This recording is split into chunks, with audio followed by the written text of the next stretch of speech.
안녕하세요, 유쾌한 가족 여러분. 유쾌한 전도 여행 톨킨입니다. 프랑스 스트라스부르로 여행을 떠난 적이 있습니다. 이 크리스마스가 되면 무척 아름다운 곳이죠. 다른 도시로 운전해서 가던 중에 흥미로운 점을 하나 발견했습니다. 저도 모르게 독일에 와 있더라고요. 알고 보니 이 스트라스부르는 독일의 켈이라는 도시와 붙어 있어서 다른 프랑스 도시로 가는 길에 지나기도 하는 것이었습니다. 우리는 38선이라는 다소 삼엄한 국경선을 갖고 있지만 세계 어느 곳에서는 그렇지 않죠. 경계선이 모호해지는 순간입니다. 우리가 갖고 있는 기독교의 경계선은 어떨까요? 한국 교회가 많은 자부심을 갖고 있는 것은 이해하지만 큰 세계 기독교 안에서는 극히 일부일 뿐이죠.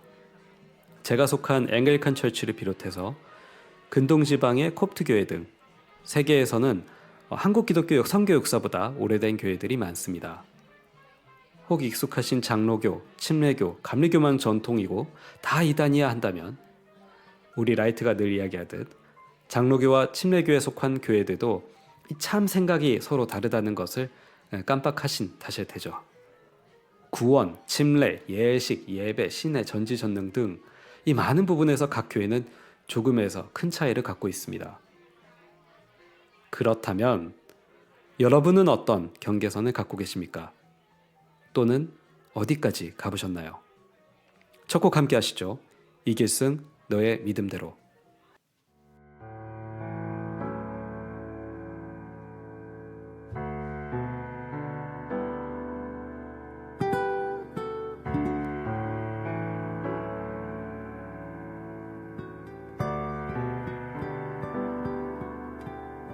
믿음이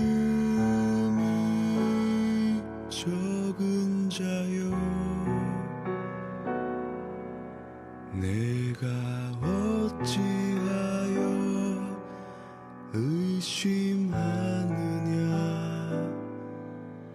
거센 바람이 내게 불고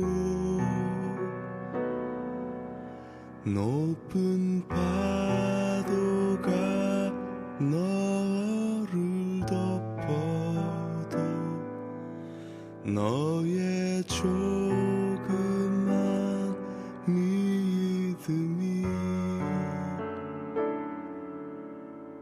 너를 건지나니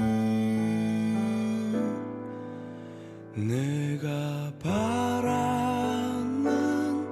모든 것들을 나의 안에서 구하면 내가 원하는 너의 것들을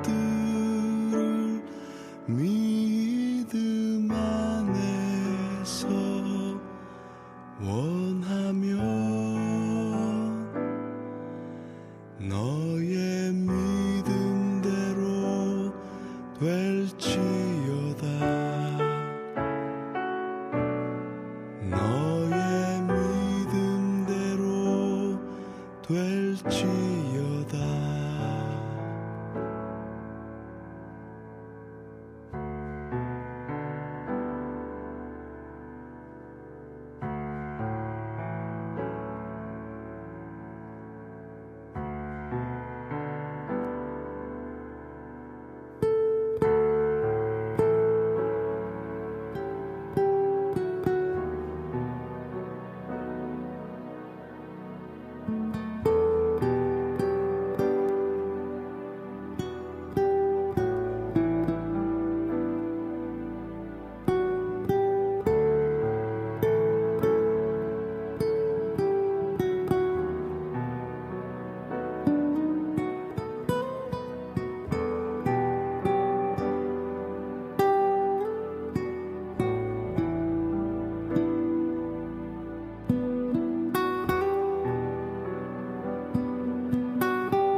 내가 원하는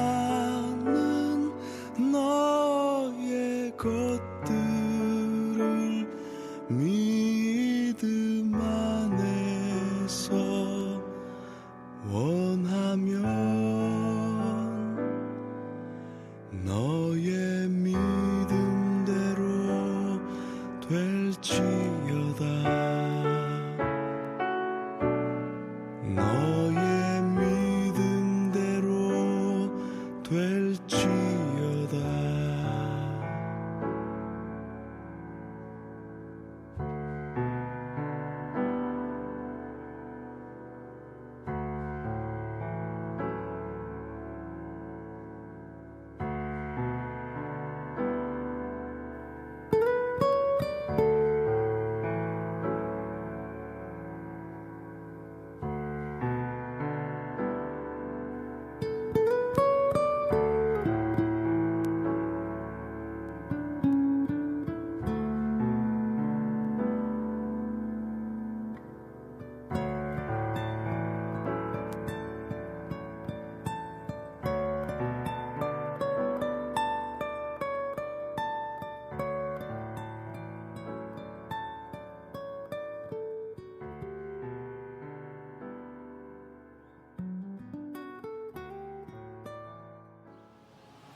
지금 여러분은 톨킨, 루이스, 라이트의 유쾌한 전도 여행을 듣고 계십니다.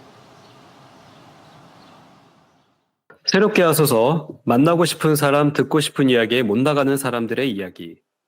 BY는 게스트로 못 나오는 팟캐스트. 유쾌한 전도회. 오늘도 제 옆에는 이 여행의 컴패니언 라이트 함께하고 계십니다. 라이트 안녕하십니까? 안녕하세요. 네, 어떻게 크리스마스 또 여러 가지 사역과 또 이제 생활 가운데서 바쁘셨을 텐데 어떻게 보내셨습니까? 네, 안 그래도 교회의 크리스마스 이 행사는 정말 빠져나갈 수 없는 큰 행사이지 않겠습니까? 그렇습니다. 그래서 저희 교회 같은 경우는 또 교회 자랑으로 들릴지 모르겠지만 우리 교회 종교회. 교회 좋은 교회, 결론은 항상 우리 교회 좋은 교회인데 저희는 25일 당일 예배는 항상 없어요. 아, 그렇군요. 당일에는 예배하지 않고 그냥 가족끼리 친한 가족 시간을 보내라 그러고 24일 저녁에 이제 예배 드리고 이제 포틀럭 파티 형식으로 이렇게 하는데 이번에는 또 하필이면 일요일이 걸려가지고 24일이라 예배 드리고 바로 식사 준비해서 저녁에 다 같이 또 시간 나누고 파티처럼 이렇게 시간 보내고 헤어졌는데 그러고 나서 힘들었는지 약간 감기가 살짝 온 느낌인 거예요. 아, 진짜요? 지금 열심히 계속 따뜻한 물과 또 여러 가지 약들의 힘을 받아서 그렇게 충전하고 있는 중입니다. 아이고, 얼른 나으시기 바랍니다. 아무리 행사를 줄인다고 하더라도 또 막상 그것을 담당하고 리드하는 입장에서는 늘 마음의 부담이 될 수밖에 없죠. 그렇죠. 고생하셨습니다. 네, 저는 감사하게 크리스마스 이제 프라하에서 보냈었는데 야, 말은 럭셔리한데 사실 영국에서 프라하까지 비행기로 2시간이더라고요. 그래서 거의 약간 한국이랑 일본, 한국이랑 중국 그런 느낌인데, 그러니까 주변에 이제 일본과 중국이 굉장히 많은 거죠. 다양한 언어와 문화 속에서. 그래서 프라하에서 보내고 왔는데 이제 크리스마스 전에 조금 마음을 무겁게 하는 이제 소식을 봤었어요. 그래서 네. 모 지역에 있는 이제 40대 목회자 부부와 그리고 가족이 이제 숨진 채로 발견된 이제 사건이 있었는데, 좀 기사를 보다가 마음을 이렇게 좀 더 무겁게 했던 부분은 남다른 마인드를 가지고서 이제 사역을 해오셨던 것 같아요. 그래서 교회를 6년 전도 운영을 하다가 이제 카페를 또 운영하면서 문화적으로 이제 사역을 또 하셨고, 지역에서 또 아동센터 같은 것들도 운영을 하시면서 또 지역사회도 섬기시고 그렇게 하시다가 코로나 이후에 이제 영업과 또 운영이 어려워져서 자금난을 겪으시다가 이렇게 숨진 채로 발견이 되셨는데, 또 제 주변에도 페이스북이나 이런 것들을 보니 알고 지내셨던 분들이 좀 있어서 더 마음의 충격을 많이 받으신 것 같더라고요. 네, 아이고. 그래서 전 어쨌든 뭐 아마 우리 라이트가 이제 좀 더 이제 동료 목회자로서 혹은 같은 업에 종사를 하시는 분으로서 이야기를 잘 해주실 수 있을 것 같고, 저는 어쨌든 평신도로서 좀 들었던 순간, 아, 이렇게 되게 분명히 되게 좋은 마인드로 열심으로 이렇게 사역을 하려고 하셨을 텐데 왜 이렇게 됐을까? 그러니까 뭔가 그냥 뭔가 우리가 이제 어떤 그리스도인이 우울감을 갖고 있다가 이제 뭐 이제 스스로 이제 생명을 이제 끊거나 하는 부분들은 우리가 어느 정도 뭐 이제 우리가 생각을 또 하고 또 여러 차례 이제 보면서 이제 좀 소화를 하고 이렇게 했던 부분들이 또 있는 것 같은데, 이게 또 그것과는 좀 또 다른 무게감들을 주는 것 같아요. 뭔가 더 그래서 뭔가 그분을 위해서 그분의 나라를 위해서 열심히 하겠다고 하시다가 뭔가 현실적인 문제들에 또 부딪히면서 어려움을 겪다가 이렇게 되신 것들을 봤을 때는 더 마음이 좀 더 무거워지는. 네. 그러니까 그래서 그 순간에 또 과연 신은 어디에 있었나, 이런 좀 신의 부재감들을 좀 더 깊게 느낄 수 있는 좀 소식이어서, 네, 좀 더 마음 무겁게 이제 크리스마스를 좀 보냈던 것 같습니다. 네. 이런 사건들을 마주하게 되면은 뭐 여러 가지 이야기들을 사람들이 할 수 있는데, 네, 가장 제가 좀 멀리 하고 싶은 얘기가, 그래서 뭐 천국 지옥 이런 얘기들은 좀 우리가 할 얘기는 네, 아닌 것 같고. 네, 그런 이야기 좀 샤랍 해주시면 좋겠고요. 그렇죠? 그러니까요. 좀 그런 얘기는 좀 이 때와 장소를 못 가린 얘기인 것 같고. 그런 당신들의 천국이나 지옥이나 신경 쓰시면 된다고. 그러니까 그렇죠? 또 천국 네, 지옥은 그분이 알아서 할 일인데, 이런 그러니까요. 일을 갖고 좀 안 그랬으면 좋겠고. 두 번째로는 뭐 자살은 사회적 타살이다, 또 이런 얘기들이 있잖아요. 그런 점에서 음, 사회가 과연 구성원들의 삶의 자리들을 어떻게 우리가 뒷받침하고 그 안전망을 구축하고 있는가, 또 이런 얘기도 하게 음, 되는데, 그런 점에서 음, 저는 특히 이제 같은 또 목회의 길을 걸었던 분의 이야기고 하다 보니 생각이 드는 게, 이게 아무리 이제 지금은 뭐 최근에는 목회 자리에서 나와서 카페를 운영하시고 또 지역 안동센터를 하시고 하셨다지만은, 어쨌든 교회에서는 보통 목사님, 사모님 이렇게 불리잖아요. 그렇죠. 예. 네, 그렇게 되는 경우에 교회에서 힘든 얘기하기가 참 어려운 것 같아요. 음, 저 역시도 그런 면에서 비슷한 경험을 했다고도 할 수 있는 게, 저도 공황장애랑 우울증을 함께 겪으면서 음, 결국에는 일하던 교회에서 나오게 되었고, 또 기존 교회 사역을 못 하다 보니 개척을 하게 된 건데, 네, 다행히 저희 교회 안에서는 제가 워낙 솔직하게 말하는 편이라 다 터놓고 음, 얘기하지만은, 그러지 못하는 분들이 참 많은 것 같아요. 음, 그것도 일종의 뭐 억압이라면 억압이랄까요? 뭔가 큰 짐으로 솔직하게 말하지 못하는 그런 장벽 같은 게 좀 작용하는 것 아닌가 하는 안타까움이 또 듭니다. 네, 사회보장이라고 했을 때 뭔가 흔히 제도적인 거, 뭐 사회복지 제도라든지 뭐 보험이라든지 이런 요소만 생각하기 쉬운데, 사실은 그 안에 또 중요한 게 그것을 이끌고 실행하고 또 받아들이고 또 그것을 이해하는 문화 같은 것들도 굉장히 중요한 건데, 그렇죠. 특히 이런 목회자분들을 둘러싸고 있는 문화가 조금 위화감이 드는 부분들인 거죠. 그러니까 그렇죠. 그분들 스스로는 누군가를 위로해 줘야 되는데 그분들을 위로해 줄 사람은 없는. 음, 음, 음. 음.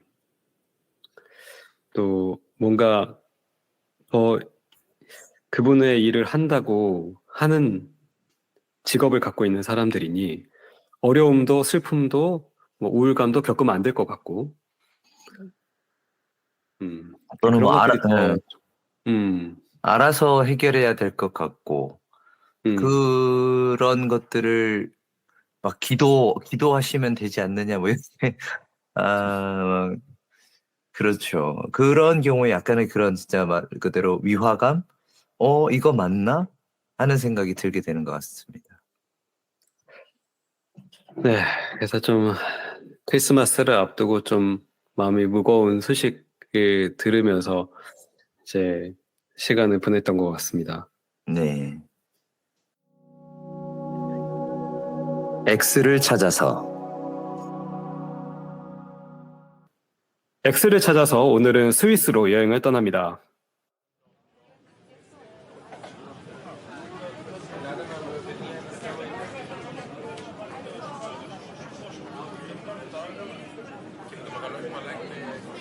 Mir auch so eingekauft, oder?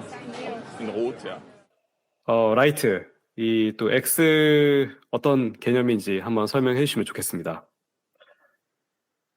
네, 우리 계속해서 우리 팟캐스트에서 얘기하고 있는 X는 계속 말하니까 사람들 여러분 이제 좀 귀에 남으실지 어떨지 모르겠지만 여전히 우리가 말하는 X는 자크 엘률이 기독교를 말하고자 할 때 기독교라고 하는 용어 자체가 가지고 있는 어떤 또 다른 의미들, 어떤 역사적인 의미나 어떤 조직체로서의 의미, 여러 가지 의미들을 좀 벗겨내고 그 자체, 처음 출발했을 때 순수한 어떤 본질적인 그것이 있을까 하면서 그것을 탐구해 보고자 하는 어떤 의미에서 이제 X라고 부른 것인데요. 우리도 또한 이 팟캐스트를 통해서 우리가 흔히 뭐 기독교, 교회 이렇게 부르던 것, 그것들이 가지고 있는 여러 가지 의미들을 조금 우리가 벗겨내서 우리 각자에게는 과연 또 어떤 의미인지 그것을 좀 찾아가 보고자 우리가 이제 X를 찾아서라는 이름으로 하고 있습니다. 심플하게 잘 설명해 주셨습니다. 감사합니다. 자, 라이트님, 우리가 무려 스위스로 여행을 가고 있어요. 마음속으로지만, 그쵸? 몸은 전혀 다른 곳에 있지만, 그래도 스위스로 우리가 마음속으로 여행을 가고 있는데, 그래도 라이트님 옛날에 프랑스에서 공부도 좀 하셨으니까, 혹시 스위스 가본 적 있으세요? 아니면은 스위스 친구가 있었다던가, 여자친구 특히. 안타깝게 여자친구는 프랑스에서 유학하고 있는 한인이었고요. 저는 스위스 하면은 정말 기억에 남는 순간이 제가 그러니까 젊었을 때는 웃기고 20대 때 유럽 여행을 하다가 스위스에서 노숙을 한 적이 있어요. 쥐리히 기차역에서 그러니까 갔던 데 이제 루체른에서는 이제 숙박도 하고 여행도 하고 했는데 중간에 지나치다가 쥐리히에서 어떻게 밤을 이렇게 새야 됐었는데 갈 곳이 없어서 기차역에서 그냥 잠을 잤었던 기억이 있습니다. 그래서 기차역에 이렇게 있으니까 이제 그런 경찰분들이 오셔가지고 여기서 이러고 있지 말고 이렇게 잘 수 있는 데가 있다. 갔더니 되게 다양한 국적과 인종의 분들이 거기서 안 그래도 이렇게 밤을 보내고 계시더라고요. 그래서 그게 섞여가지고 한 열댓 명, 20명 가까이 거기서 이렇게 같이 이렇게 기대가지고 잠을 잤던 기억이 여전히 선명한 그런 게 이제 저한테는 스위스의 기억입니다. 약간 한국으로 치면 노숙자 쉼터 같은 데로 이제 옮겨져서 그랬던 것 같아요. 이게 같은데. 여행자 쉼터 같은 느낌보다는 약간 노숙, 약간 그걸 잘 모르겠어요. 제가 이제 그쪽 이걸 다 모르고 거기 특히 약간 불어였으면 그래도 조금 알아들었을 텐데 독어는 정말 전혀 알지 못하니까 맞아요. 알 수 없이 그냥 대충 여기서 잘하는 거구나 이러고 잤던 기억이 선명합니다. 맞아요. 스위스가 참 어떻게 보면 유럽 안에서도 좀 독특한 나라죠. 이 4개 정도 되는 국가와 이 국경을 맞닿고 있으면서 거기에서 온 사람들로 만들어진 나라니까 언어가 이제 사용된 언어가 네 가지 혹은 그 이상이 아마 될 텐데 오늘 이제 그런 의미에서 초대하는 게스트 분은 이 스위스에서 무려 현지 교회에서 한인 교회도 아니고 그러니까 스위스 분들이 오시는 현지 교회에서 아직까지는 목사님으로 계시는 분이에요. 그래서 거기서 잘하시고 또 공부하시고 그리고 목사님이 되셨고 목회를 하시다가 이제 곧 교회를 그만둘 예정이신 미찌님을 소개하도록 하겠습니다. 미찌님 안녕하세요. 네, 안녕하세요. 네, 미찌님 간단하게 자기소개 부탁드립니다. 또 미찌라는 특이한 이제 닉네임을 선택해 주셨는데 뭐 간단하게 이유에 대해서 설명해 주셔도 좋을 것 같고요. 네, 저는 재교포 1.5세라고 할 수 있는 그런 케이스로 이제 어렸을 때 초등학생 때 한국에서 스위스로 이민을 온 사람이고요. 그 후로 사실 계속 이제 유럽에 있으면서 학교도 다니고 독일에서 신학교를 나오고 그리고 나서 다시 스위스로 와서 목회를 6년 차 하고 있는 네, 감리교 소속의 목사입니다. 음. 음. 연합감리교고요. 제가 미찌라는 닉네임을 고른 거는 한 달도 안 됐는데 브런치 스토리를 시작하면서 닉네임이 필요해서 한번 지어봤습니다. 별다른 뜻은 없어요. 그냥 약간 미쳤다? 아, 좀 네, 영감을 받았는데 미치라고 하려다가 약간 일본 이름 같아서 하자. 근데 저는 그 아이돌 있지라고 있는데 네. 있지의 팬덤명이 미찌. 그렇군요. 그건 네, 몰랐네요. 그래가지고 설마 했는데 역시 아니군요. 네네. 저 아이돌은 네. 덕질을 하고 있지 않습니다. 아, 그럼 혹시 뭐 따로 덕질하는 게 있으세요? 아니요. 지금은 없어요. 지금은 음. 별다른 게 없고, 네. 취미라고 할 건 뜨개질 정도 하고 있어요. 그럼 지금 옷도 혹시 네네. 뜨개질 우와, 솜씨가 되게 좋으시네요. 가디건. 와, 와, 그렇구나. 저희 아내도 뜨개질을 좋아해서, 네. 그래서 늘 여행을 다니면은 실파는 가게들이 다 따로 있잖아요. 특히 네, 유럽 맞아요. 같은 경우에는. 그래서 거기를 이렇게 잘 뜨지를 못해요. 계속 거기에 있어야 돼요. 좋습니다. 뭐 간단하게 언급을 주셨지만 이제 특이하게 아마 제가 살아오면서 처음 보는 스위스 한인 1.5세인 것 같아요. 뭐 간단하게 가족이 어떻게 좀 스위스에 가게 되었는지 또 스위스에서 생활은 어땠는지 좀 여쭤볼 수 있을까요? 저희는 가족사가 있어서 개인적 사정으로 이제 이민을 오게 됐고요. 저랑 아버지랑 저희 동생 이렇게 셋이서 오게 됐습니다. 네. 그리고 초등학교 4학년을 다니다가 왔는데 처음엔 독일어를 한마디도 못하는 상태였고요. 그리고 알파벳도 영어를 이제 3학년 때부터 배우긴 해서 알파벳을 알기는 알았지만 잘 읽지는 못하는 그런 수준에서 처음부터 언어를 배우고 네, 그렇게 시골에서 동양인이 거의 없었어요. 학교에 동양인 혼혈 아들이 한 2-3명 있었고 나머지는 다 사실 백인 중심이었죠. 그리고 그렇게 이제 학교를 다니고 스위스 사람으로 그 후부터는 거의 컸던 것 같아요. 그리고 이제 시민권도 얻고 스위스 한인이 그렇게 많지는 않아요. 제가 왔을 때만 해도 굉장히 적었고요. 2,000명 정도 됐던 것 같아요, 전국에. 근데 이제 지금은 좀 많아져서 그거보단 많은 걸로 알고 있는데 한국인을 보는 게 굉장히 어렵죠. 관광객이 아니면. 그러게요.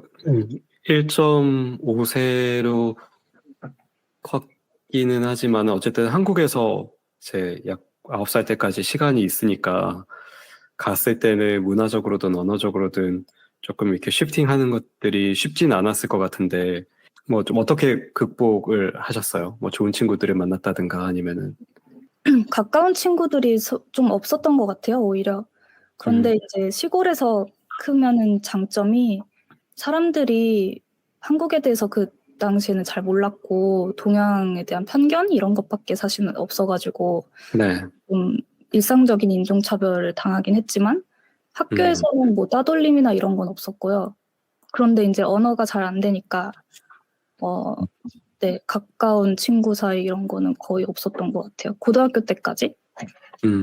그게 좀 있었고 항상 집에서는 한국말을 쓰고 한국 음, 음식만 먹고 사실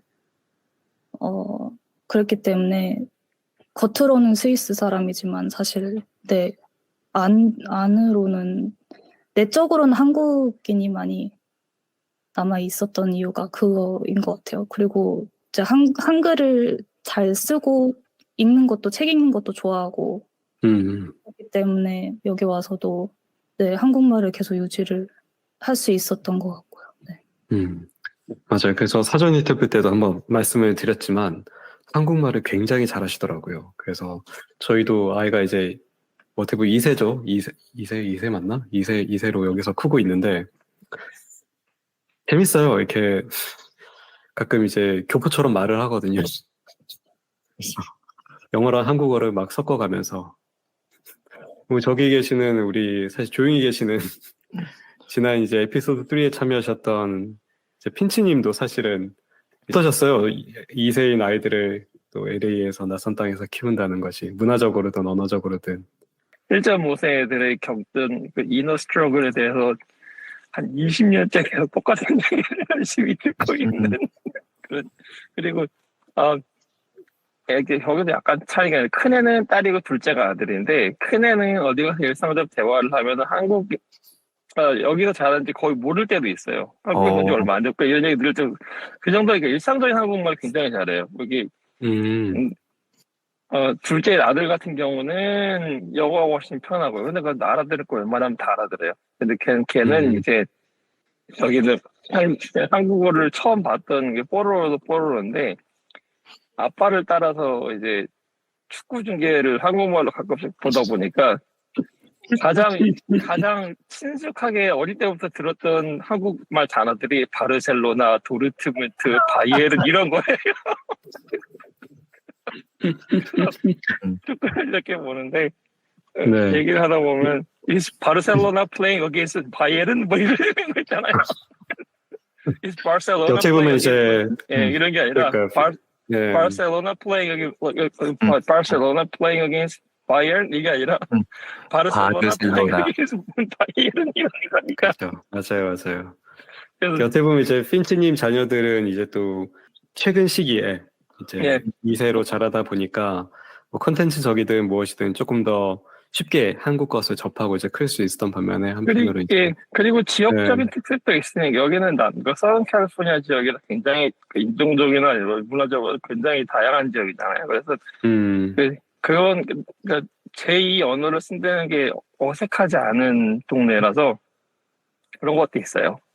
그런 점에서 한 가지 미찌님에게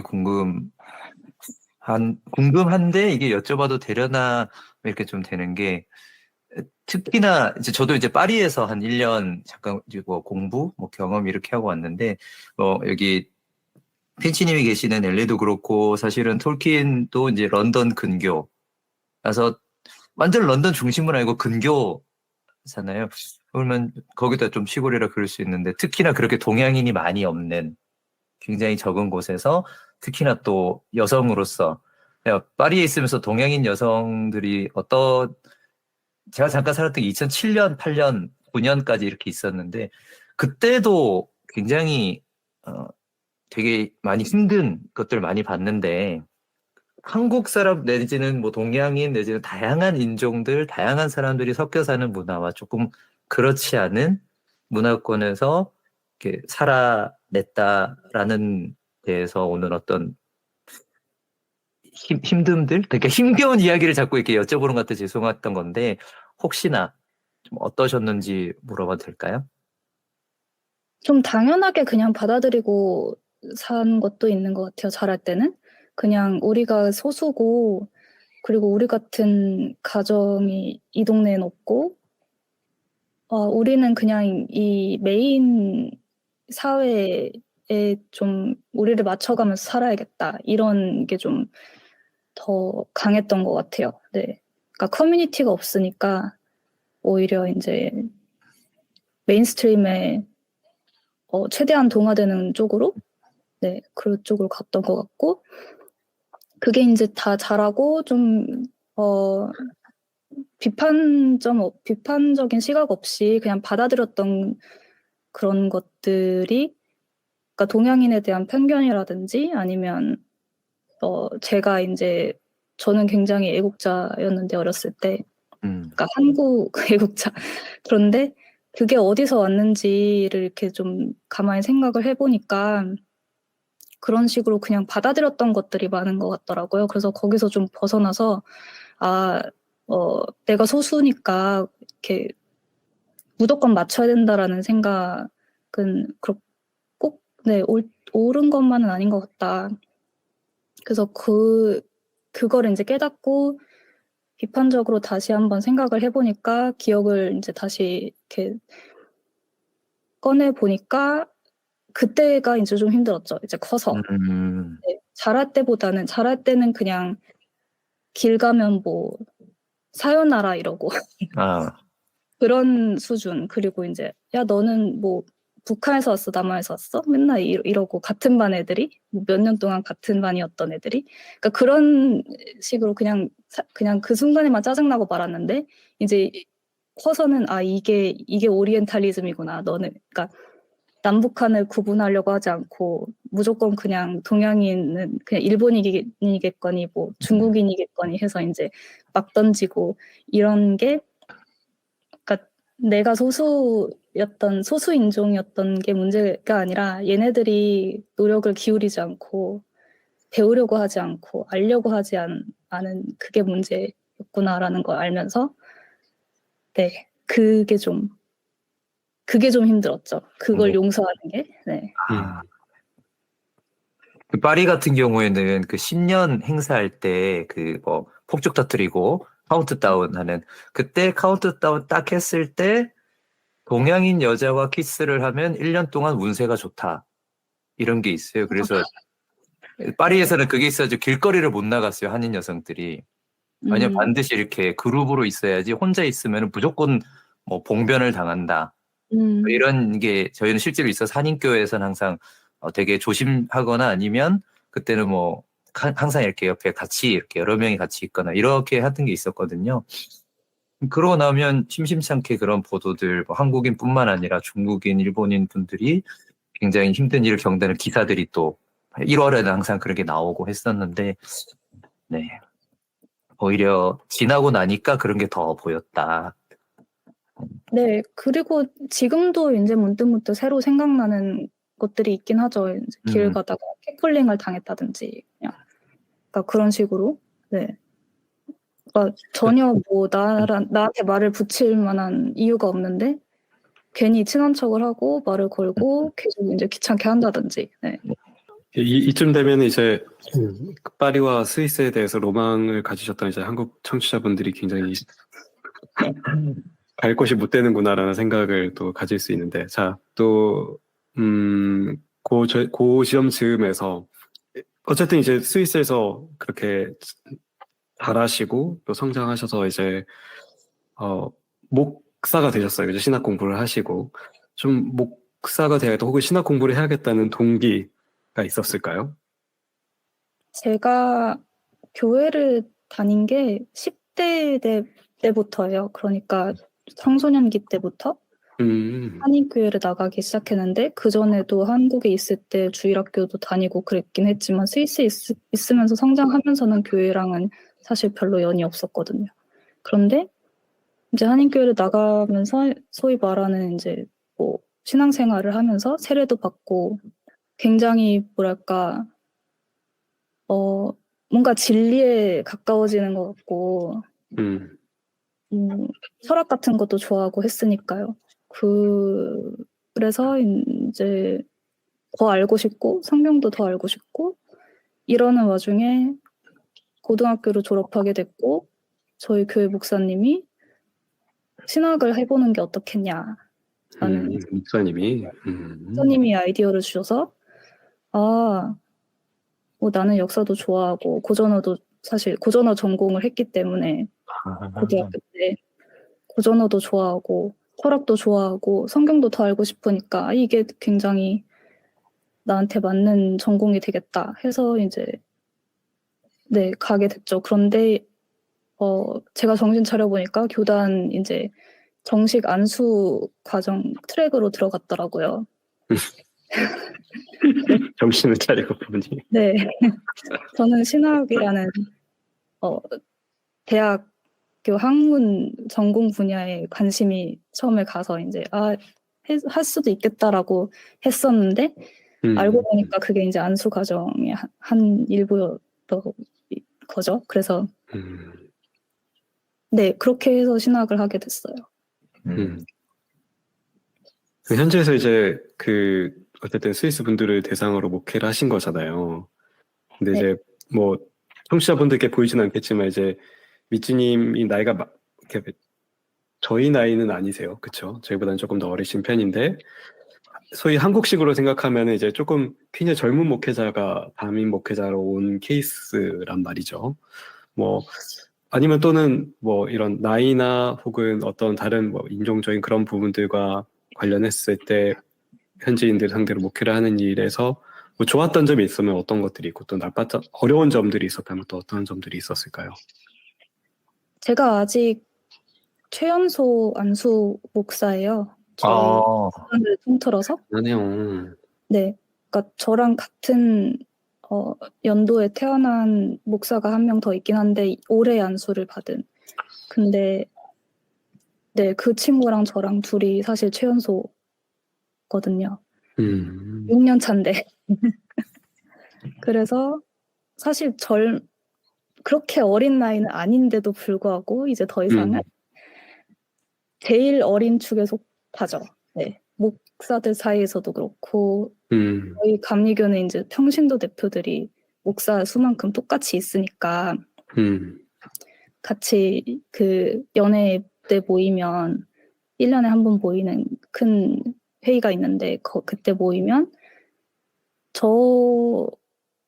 제가 굉장히 어린 축에 속하게 되는데 좋은 점이라고 할 거는 제가 이걸 좀 내세워서 뭔가 의견을 말하면 들으려고 하는 거가 있어요.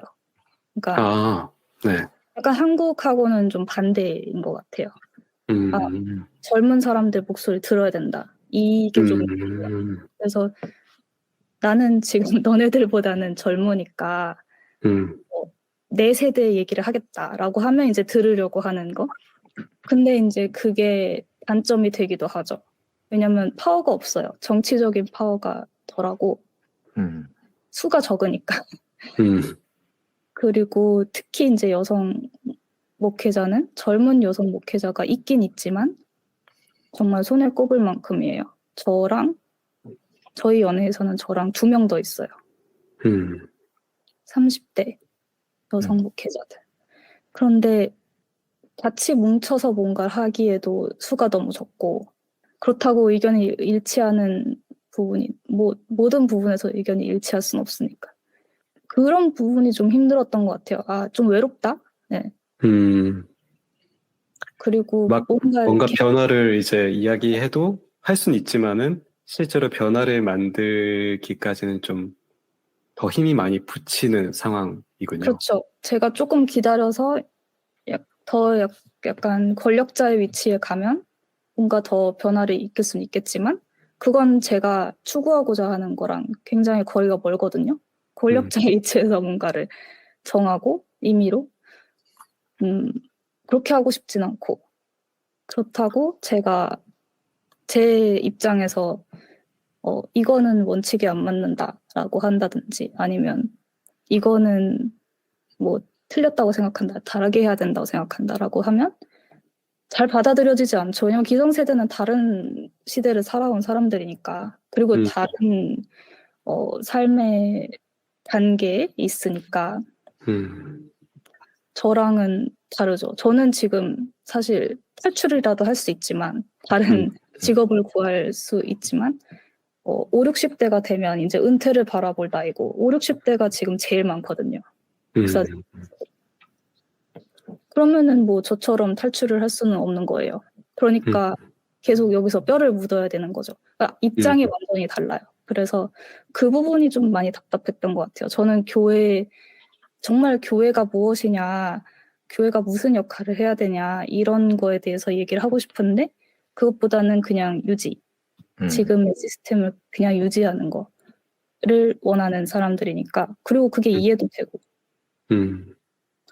어떻게 보면 스위스든 한국이든 이제 꼰대들은 꼰대 is everywhere. 근데 뭐 제가 사실 신학을 처음 시작할 때 사람들이 많이들 물어봤어요. 한국에 가서 목회할 생각 없냐.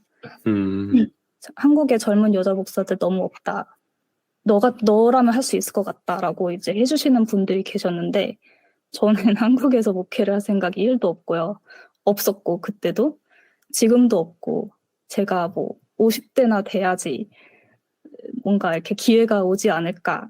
만약에 그때 제가 원한다면 그럴 정도로 저는 한국에서 교회를 다녀본 적이 없지만 제대로 너무 이렇게 클리어했던 거죠. 아, 나는 저기 가서는 정말 아무것도 할 수가 없겠구나. 네. 그러니까 한국보다는 조금 더 낫지만 뭐 네. 되게 차이는 근본적으로는 없습니다. 네. 예, 좋습니다. 자, 이제 그 청취자분들 중에서 혹시 심장이 약하거나 그 어떤 그 본인이 이제 그동안 교회에서 쌓아왔던 믿음에 대해서 너무 굳건하신 분들은 요즘에서 이제 그 청취 중단을 하시는 것도 좋을 것 같아요. 왜냐하면 우리 이야기가 조금 경계를 이렇게 넘나들 거기 때문에 그런 이제 미찌님이 이제 곧 조만간 이제 목회를 그만두실 예정이에요. 그래서 뭐 그 이유에 대해서 또 그 배경에 대해서 좀 간단하게 설명해 주실 수 있을까요? 간단한 게 좀 힘드네요. 네. 좀 자전적인 얘기이기 때문에 간단하게 얘기하면 교회를 여기 저의 기성세대 목사 동료들처럼 교회를 그러니까 제도권 안에 있는 교회를 보험으로 삼고 싶지도 않고 그러니까 일정 월급이 평생 동안 나오는 어떤 평생 직장? 평생 밥벌이? 이런 걸로 생각을 하고 싶지 않은 것도 있고요. 그리고 교회라는 구조가 한인교회도 그랬지만 현지교회도 모두에게 굉장히 착취적인 그런 곳인 것 같다라는 그거를 종교적인 근거를 대서 착취를 하고 있는 그런 그런 구조인 것 같다라는 결론이 나서 그래서 최대한 빨리 저는 탈출하고 싶습니다. 자, 그러면 조금 더 이제 구체적으로 그 이야기를 들어보죠. 이 구조에 대해서 이야기를 하셨어요. 그 구조라고 그냥 어떤 그런 교회가 그런 구조에 있어서라고 말하면 아마 일반 청취자분들은 그게 무슨 말인지 잘 모를 것 같거든요. 그래서 어떤 구조인가요? 어떤 구조에서 교회가 어떻게 위치하고 있다고 보시는 건가요? 일단 교회에서는 자기 헌신, 봉사, 자기 희생 그리고 종됨, 특히 하나님의 종됨 이런 거를 강조를 많이 하는 것 같아요. 그게 이제 교회 안에서의 활동을 강조하면서 교회 안에서 해야 하는 것들 이런 거를 강조를 하는데 평신도들에게는 자기의 자유 시간을 최대한 교회 활동에 이제 쓰도록 자유 시간과 갖고 있는 능력, 재능이라든지 아니면은 뭐 금전적인 리소스, 자원, 를 이제 교회에 바치도록 최대한 그렇게 이제 하는 것 같고요. 그게 한국만 그런 게 아니에요, 절대. 정말. 여기서도 그렇고, 그게 개신교만 그런 것도 아니고, 많아요. 그러니까 거의, 저는 기독교 교회라면 거의 그런 것 같아요. 그렇게 하고 있지 않은 교회들도 그걸 이상향으로 갖고 있다고 보거든요. 그리고 이제 성직자 같은 경우, 목회자 같은 경우는 성직이라고 하잖아요. 성직이라고 하고 부르심 받았다. 그게 무슨 말이냐면 이 목회라는 일을 하면서도 목회는 직업이 아니게 되는 거예요. 목회가 이제 생활이 되는 거고 삶이 되는 건데 이게 현대적인 직업관하고는 많이 괴리가 있다고 보거든요. 그러니까 일하고 개인의 사생활 아니면은 가정 내 생활 이런 거를 분리하지 않아요.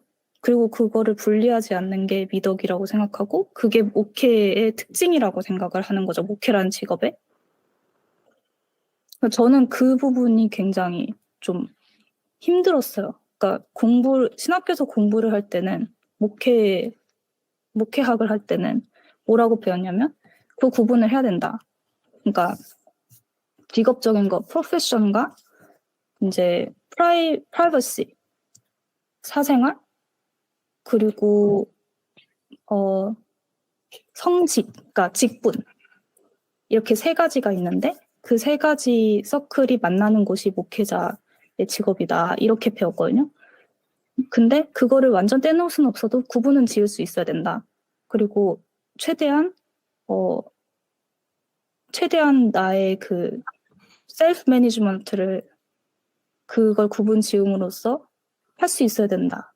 저 이렇게 배웠어요. 근데 현장에 와서 목회를 시작을 해보니까 그게 제가 그렇게 구분을 짓는다고 되는 게 아니에요.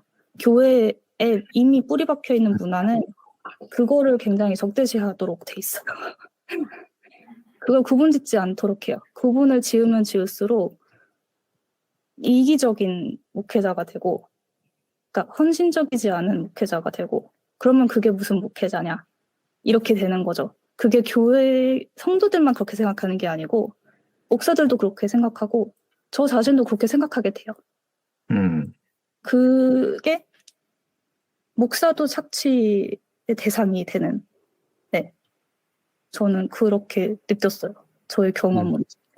그럼 약간 이제 그 정리를 해보면은 어떤 사회와 혹은 시장 안에서의 구조가 아니라 혹은 뭐 전 세계 글로벌리 뭔가 국가들 사이에서의 구조가 아니라 이 교회라는 제도 안에서의 구조가 가지고 있는 문제로 좀 읽혀지는데 맞습니까?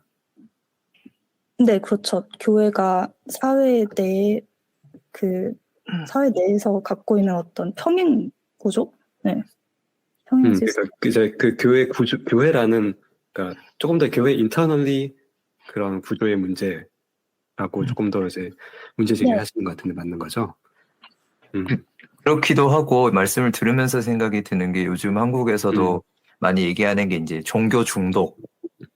그러니까 다른 그런 여러 가지 중독의 그 형태들처럼 종교를 통해 사람을 중독의 상태. 그러니까 그것이 없이는 그러니까 의존적으로 만들므로써 그렇게 착취를 유도하고. 근데 그렇게 한 그 제도 안에서 착취에 뭔가 이게 위에서 이제 군림할 것 같은 사람도 사실은 스스로 착취 안에 그 구조 속에서 나오지 못하는 이런 얘기들을 많이 하고 있거든요. 그것과 좀 닿아 있는 얘기가 아닌가 이런 생각이 좀 듭니다. 맞습니다. 네. 자, 좋습니다. 한편으로는 이제 또 그 안에서 억압, 착취가 이루어진다고 이제 말씀을 하셨는데,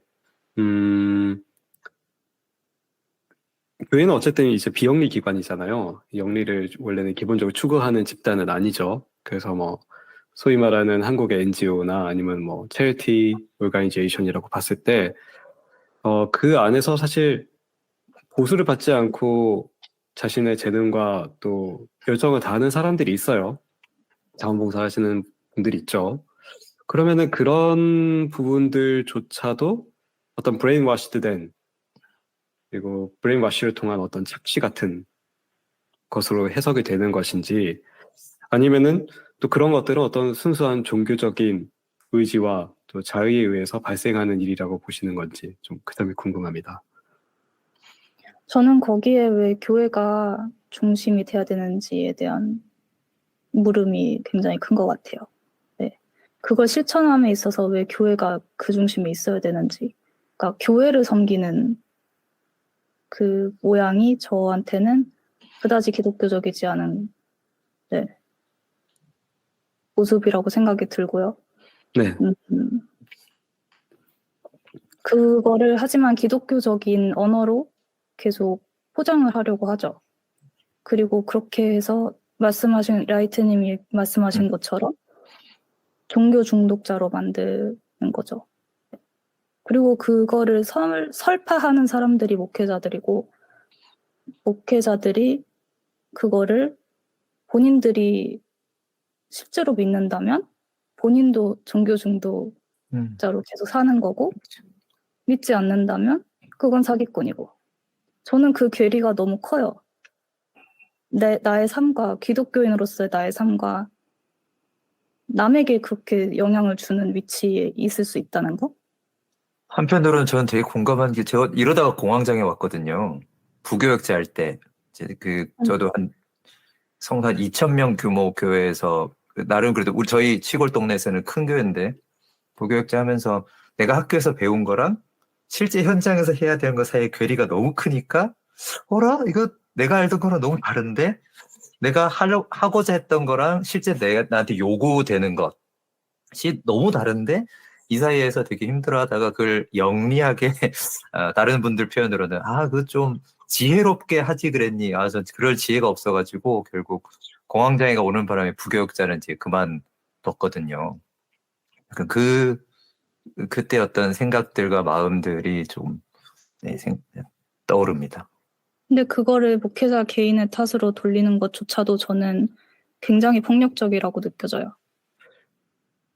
그러니까 이제 정리를 해보면은 미찌님이 말씀하시는 부분들은 이제 교회 안에 이제 어떤 특정 구조들이 있고 그리고 그 구조는 굉장히 기본적으로 전방향적으로 이 억압과 혹은 착취를 할 수밖에 없는 이제 그런 좀 구조를 가지고 있다, 그 안에서.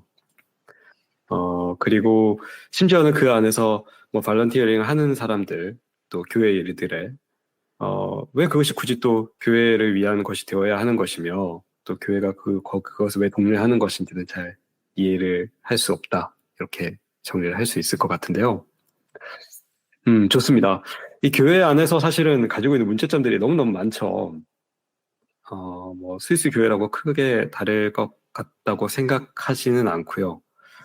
근데 한편으로 좀 드는 생각이죠. 저기 또 이제 심지어 개척교회를 하고 계시는 우리 라이트님이 또 계시니까, 그러면은 교회 화장실 청소는 누가 해야 될까요? 약간 이런 거.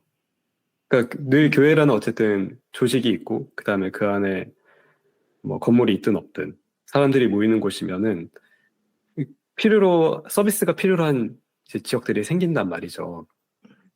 근데 그 점들에 대해서는 결국 누군가의 뭐 소위 말하는 헌신, 누군가의 섬김, 누군가의 노력이 필요로 한 부분인데, 그거를 너무 우리가 착취라고 읽어버리면, 그러면은 그것은 누가 할 수 있는 것일까요?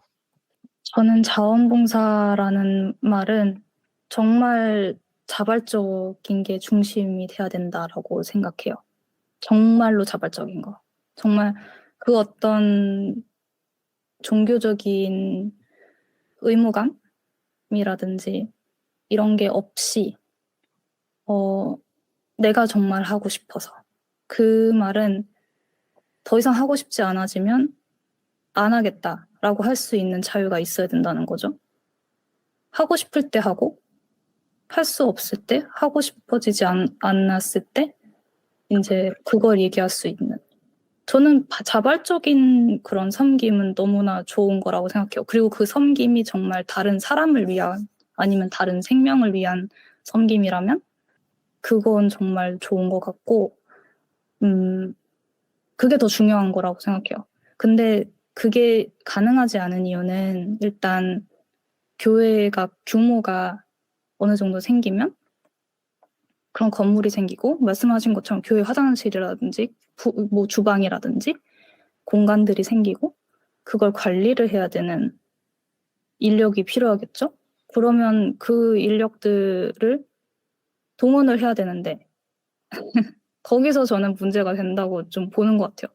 그러니까 교회가 규모가 너무 큰 것도 문제다. 왜 교회가 건물이 있어야 되는지. 네, 그것도 사실 물어봐야 되는, 생각해 봐야 되는 것 같고. 네. 그럼 이제 순수한 어떤 이제 자원봉사 혹은 본인이 하고 싶어서 하는 자원봉사는 착취나 억압의 대상이 될 수 없다. 이렇게 생각하시는 거라고 보면 될까요? 거기서 이득을 보는 제3자가 있지 않으면요? 그러니까 뭐라 그러지? 저는 그 자원봉사라는 거를 좀 진지하게 네, 모두가 받아들일 수 있으면 그러면은 착취적이지 않을 수 있다라고 보는 것 같아요. 그러니까 말은 자발적이고 말은 봉사지만 그게 이제 실제로 그런가? 이걸 정말 좀 진지하게 봐야 된다고 생각해요. 라이트님 어떻습니까? 교회에서 좀 성도들이 자발적으로 하는 것 같나요? 미츠님 말씀처럼? 아니면 알고 보면 라이트 착취한 거 아닙니까? 예, 아니 우리 교회 얘기하기 시작하면 또 자랑으로 전철되니까 또 우리 예전부터 교회에서 제가 좋은 교회. 우리 교회 얘기만 하면은 또 결국에는 라이트 교회 좋은 교회 그 결론은 그거 아니냐고 되게 뭐라 하는데 일단 저희 교회는 당연히 이제 건물 없이 새 들어서 살고 있고 저희 교회 화장실은 건물 이 화장실 이렇게 청소하시는 그 용역 업체에서 이제 하시기 때문에 우리는 공동으로 지금 사용하고 있고 가끔 저희가 쓰는 호실 옆에 그 이제 약간 노래주점 그러니까 약간 유흥업소가 있어요. 그래가지고 그분들이 이제 화장실에다가 이제 당연히 담배꽁초와 그 왜 장애인용 이 지지대를 다 부숴놓기도 하고 막 이렇게 해놓으시면은 이제 저희가 다 닦아고요. 이렇게 그러고 살고 있고요. 제가 아까 말한 대로 그런 교회의 구조가 너무 어떻게 보면 신물이 나고 너무 힘들었기 때문에 나왔다 보니까 처음에 저희 교회 이름 이제 푸른나무 교회인데 푸른나무 교회 시작하면서부터 계속 하는 말이 우리 교회는 일하지 않는 교회다. 그 누구도 일하지 않는다 우리 교회는. 나도 일하지 않을 거다. 좋으면 하고 하기 싫으면 다 때려치울 거다. 계속 얘기했어요. 그리고 강단 위에서 나는 목사지만 여기서 내려왔을 때는 그냥 30대 한남이다. 일반적인 한국 남자고 30대고 예를 들어 60대 성도니 봤을 때 그냥 아들뻘 그냥 철없는 아들이고 그냥 한국의 기존 남자들하고 다를 게 하나도 없다. 그래서 무슨 영적 아버지 이런 말 제발 쓰지 말자. 내가 무슨 영적 아버지냐. 난 그냥 성경을 읽고 전달해 줄 뿐이고 그마저도 내 얘기도 전부도 아니고 그냥 이 사람은 이렇게 생각하는구나로 생각하시면 된다. 늘 이제 그렇게 얘기를 했어요. 그래서 이번에도 2004년도 교회 여러 군데 이제 봉사할 곳을 이렇게 쭉 써가지고 이거 하실 분 여기다 써달라고 리스트표를 쫙 써가지고 붙여놨는데 일해야 될 부분 한 11개인가 있는데 한 2분 쓰셨더라고요. 그래서 역시 이게 우리 교회지. 안 하는 거 있으면 그냥 안 하면 돼요. 안 하면 되고 저희 교회는 식사도 안 하니까 저희는 그 김밥 시켜 먹거든요. 김밥 이게 배달해 놓으면 한국은 또 배달 잘해주시니까 그냥 배달 온 거 나눠 먹고 제가 주중에 컵라면 사다 놓으면 컵라면 그냥 끓여다 먹고 저희는 그리고 반주도 원래 하시던 분이 있었는데 피곤해서 못 하겠어요. 그럼 안 하시면 된다고 제가 기타 치면 된다고 그러고 그냥 넘어가고 그러고 있어요. 그래서 때로는 어떤 분들은 아니 목사님 그래도 교회에서 이렇게 아무것도 안 해도 됩니까 하는데 제가 늘 그러죠. 그게 우리 교회다. 우리 교회 정체성은 일 안 하는 교회다. 막 그렇게 얘기를 하곤 합니다. 하여튼 그렇다 보니까 이게 흔히 말하는 일반 제도권 교회하고 저희 교회가 좀 다를 수는 있는데 근데 문제는 이제 제가 미찌님 얘기를 들으면서 든 생각은 미찌님 하신 얘기가 저도 그 기존에 이제 부교육자 생활하면서 우리 동료들하고도 너무 많이 했던 얘기고 또 특히 신대원 신학교 동기들하고도 정말 많이 나눴던 얘기인데 미찌님의 얘기를 들으면서는 이런 이야기들을 같이 공유할 만한 어떤 동료 집단이 있는지 그게 뭐 독일어권이든지 또는 한국어로 할 사람 정말 없을 것 같긴 한데 그래도 그런 얘기를 나눌 만한 사람들이 있는지가 되게 궁금하네요. 얘기를 할 수는 있죠. 그리고 얘기를 많이 했고. 그런데 결론을 어떻게 내냐. 그거는 좀 많이 다른 것 같아요. 네. 그리고 저 자신의 마음도 지금 떠나겠다고 마음을 먹은 지 몇 개월이 됐는데 그 전후가 굉장히 다르거든요. 음, 그 전에는 내가 이 모든 짐을 어떻게든 내가 지고 어떻게든 내가 해결을 봐야겠다.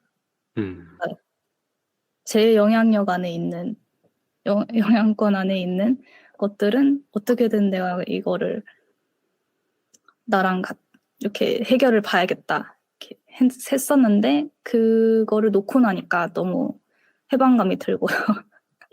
도비 is free죠, 그죠? 네.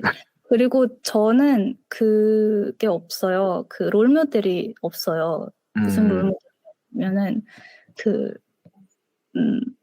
목회를 저는 라이트님이 어떻게 이제 밥벌이를 어떻게 하시는지 저는 모르지만 저는 그게 굉장히 큰 문제라고 보거든요. 교회를 통해서 내 밥벌이를 한다는 이 상황? 그게 제 선배들은 다 교회를 통해서 밥벌이를 했고 지금도 하고 있고 미래에도 끝까지 할 생각이고 그러니까 거기서 벗어날 수가 없는 거예요. 근데 만약에 다른 일을 하면서 내가 생각하는 공동체를 아니면 내가 속하고 싶은 직접 이제 나도 속하고 싶은 공동체를 만들 수 있으면 좀 다를 수 있겠는데 지금으로서는 저는 그런 롤모델도 없고 사실 그런 에너지가 없고 그래서 저는 다른 프로젝트로 저는 이제 박사과정을 시작을 했거든요. 신학 박사를 시작을 했는데 이쪽으로 좀 돌린 거죠. 말하자면 교회를 통해서 월급을 받고 싶지 않아서 네. 아카데미아로. 네, 일단은 시작을 했고 이게 끝날지 언제 끝날지 어떻게 될지 그거는 아직 다 열려 있긴 한데 사전 인터뷰 때 또 이제 저랑 미찌님이랑 이야기를 나누다가 흥미로운 이야기 하셨던 게 기억이 나요. 그래서 제가 이제 혹시 뭐 미찌님이 이렇게 뭐 종교다운주의도 생각을 가지고 계세요 했더니 미찌님이 종교다운주의는 기본이고요. 생각이 나요. 그래서 어쨌든 이제 종교 간의 대화와 그다음에 뭐 이미 방금 말씀하신 것처럼 공부 주제도 드러나듯이 그런 아이디어들을 갖고 계세요. 그렇다면 이제 본인의 그런 스펙트럼 안에서 우리 여기 우파의 거두시 이제 라이트도 여기 있는데 기독교의 스펙트럼은 넓으니까 그런 큰 기독교의 스펙트럼 안에서 이 예수의 메시지는 본인에게 어떻게 읽히고 있는지 궁금합니다.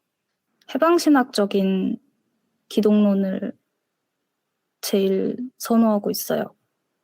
그러니까 제가 하는 것도 여성주의 신학이고 탈식민주의 해방신학이기 때문에 저는 그쪽으로 네, 계속 가고 있는 것 같아요. 그 말은 내가 속한 컨텍스트, 내가 속한 상황, 그리고 나의 정체성, 내가 경험하는 세상, 세계에서 출발을 해서 예수 그리스도라는 기독교적인 인물이 아니면 상징이 어떻게 나에게 의미가 있을까를 묻는 그런 그런 길을 가고 있기 때문에 지금으로서는 저는 민중신학의 이제 민중으로서의 그리스도 굉장히 매력적이라고 생각해요.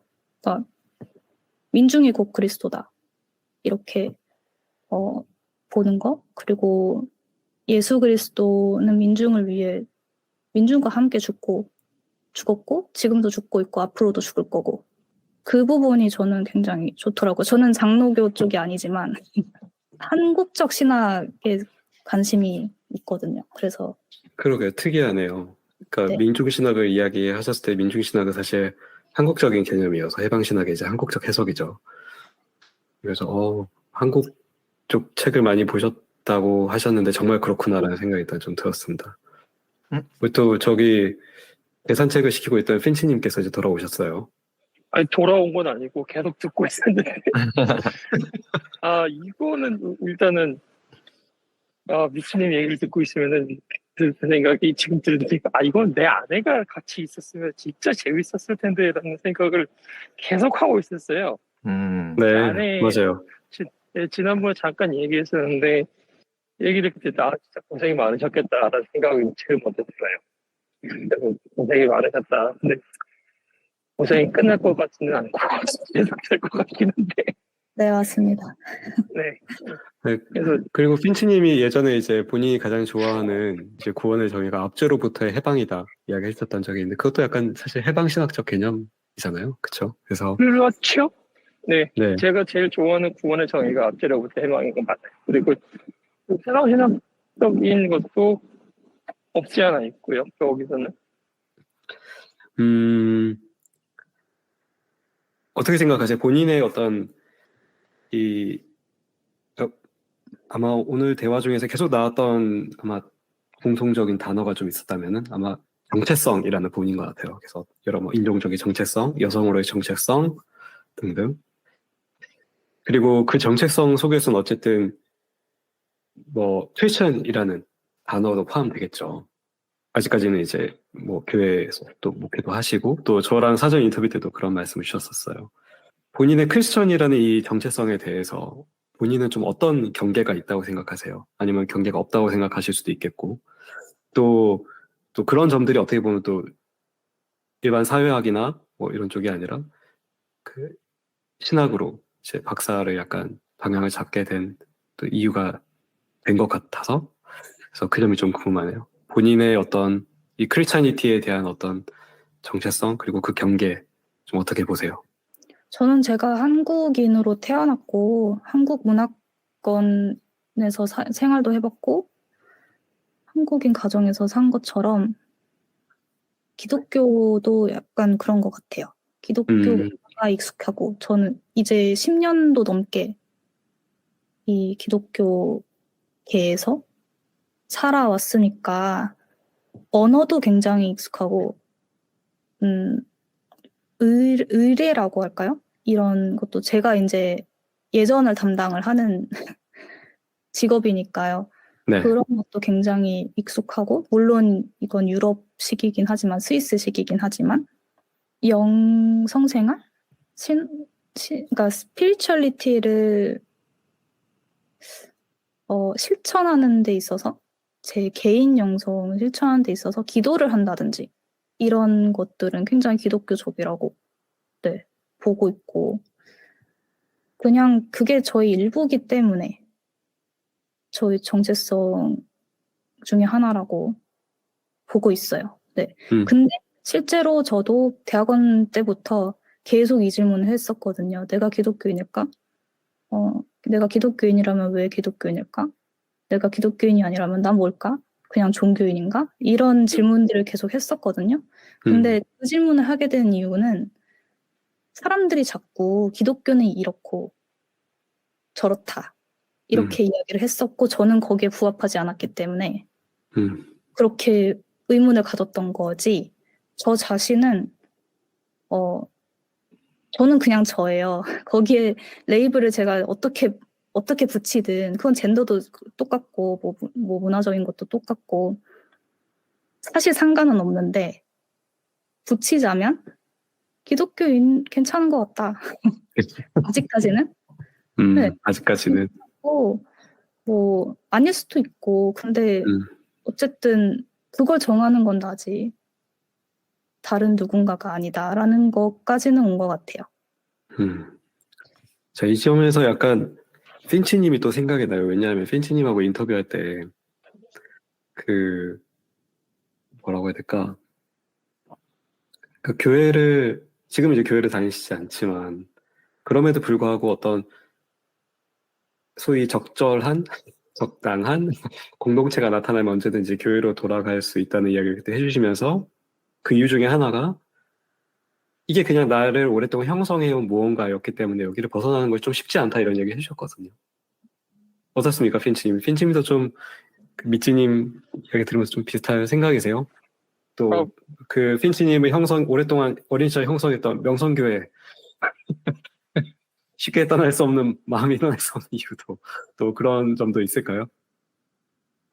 격하게 공감하면서 듣고 있고요. 진짜 격공. 그리고 아마 저도 이제 미씨님처럼 교회 다니는 사람이 이래야지, 교회 다니는 사람이 이래야지, 저래야지 하는데 그 이래야지 저래야지가 이웃을 사랑하라 이런 게 아니라 이웃을 사랑해야지, 왜냐면은 뭐 하나님의 사랑을 더 넓게 실천해야지 이런 게 아니라 어디 가서 기독교인이면은 누구를 찍어야지, 누구에게 투표해야지, 뭐 기독교인이면은 뭘 어떻게 해야지, 그러니까 이런 책을 읽어야지, 저런 책을 읽어야지, 그 속박적인 것들이잖아요. 제가 가장 좋아하는, 아까 말씀드린 것처럼 제가 가장 좋아하는 구원의 정의는 압제롭제 해방인데, 기독교인이라면 하는 게 다 압제적인 것들이니까 안 맞더라고요. 그래서 거기부터 이제 그 압제로 탈출하는 과정에 굉장히 많이 공감하고,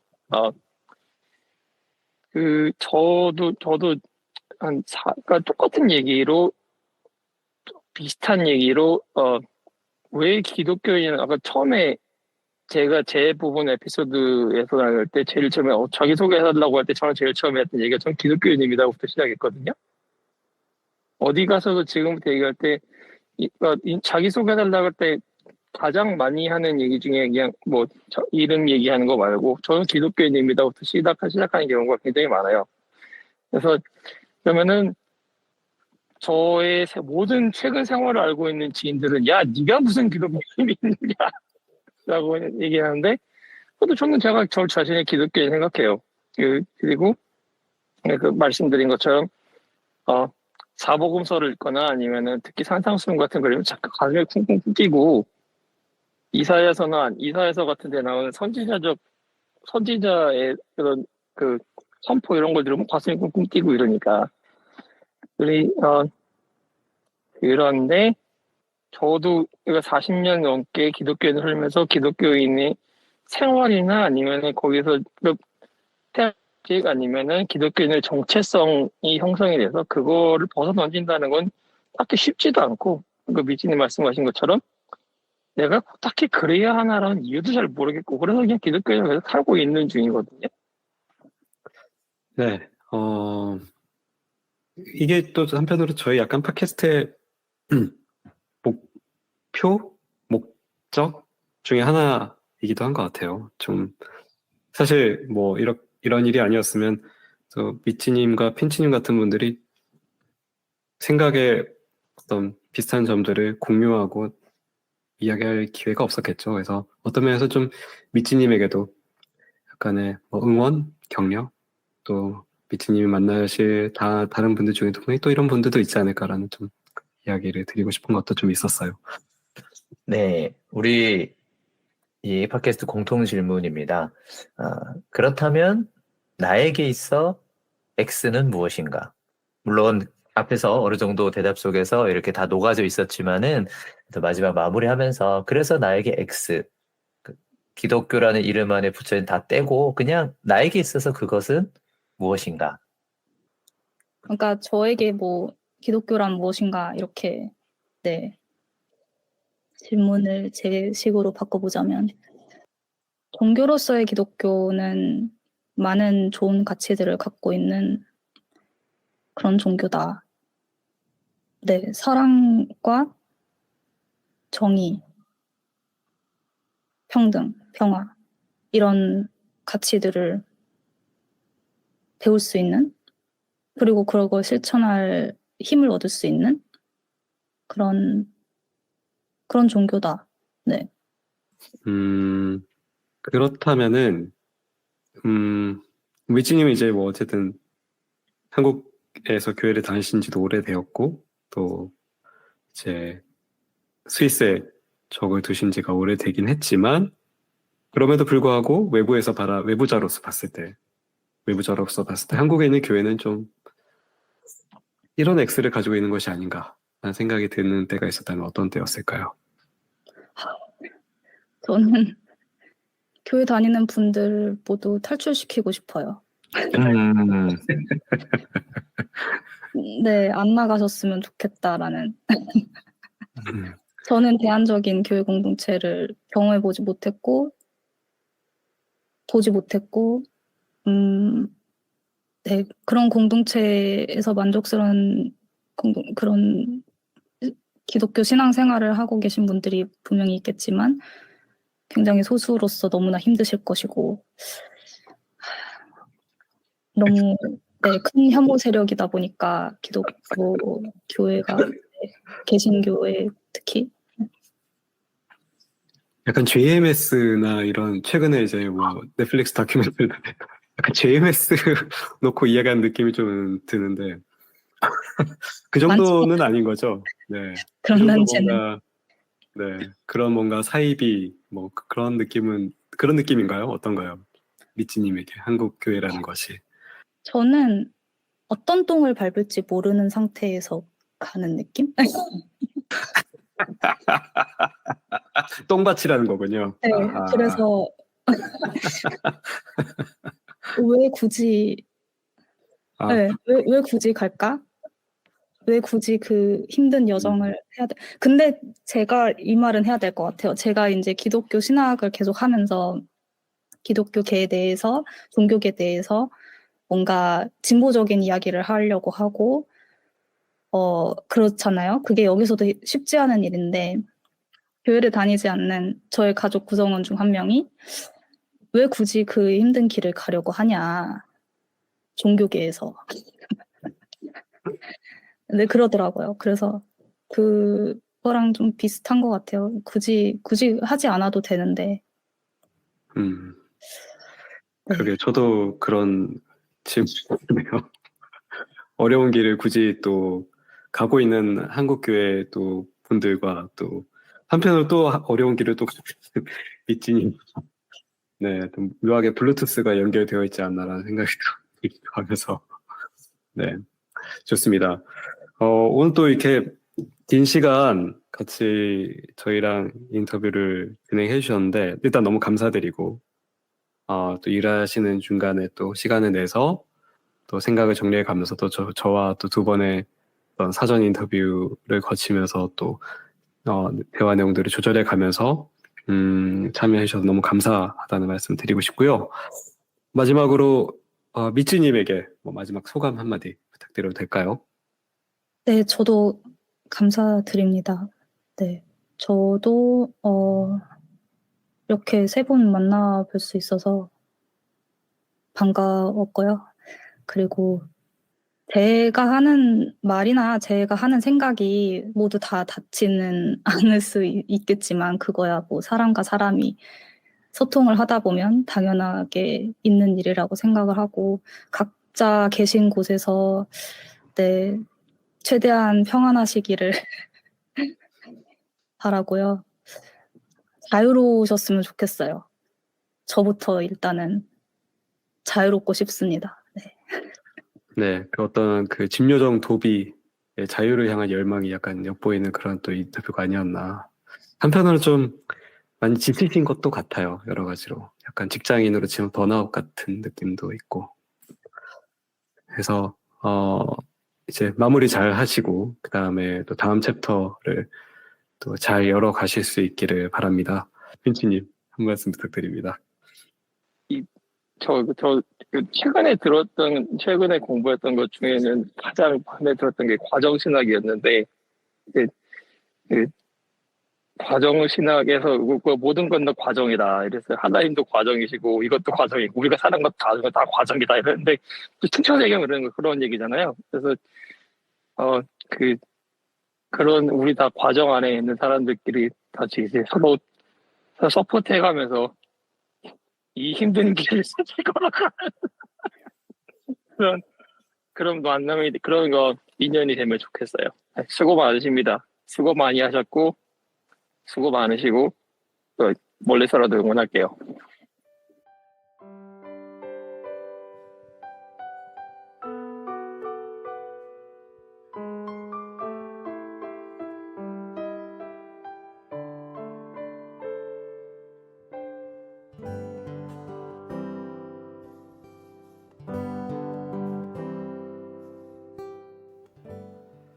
스위스로의 여행을 마치면서 너는 네가 만나는 사람들의 총합이다 라고 말씀해 주셨던 어느 선생님을 기억합니다. 우리를 둘러싼 것들, 우리가 만나는 사람들이 결국 오늘의 나를 말한다는 것. 우리의 윤곽을 그리고 있는 이 경계선조차 말이죠. 아마 미찌님에게도 마찬가지였을 겁니다. 저는 톨킨이었습니다. 이제 시즌1 마지막 방송까지 2회가 남았네요. 다들 다음 방송까지 유쾌한 날들 보내시기 바랍니다. 언덕을 넘어서 나 같은 죄인도 살리신 그 은혜를 전하는 우린 그의 제자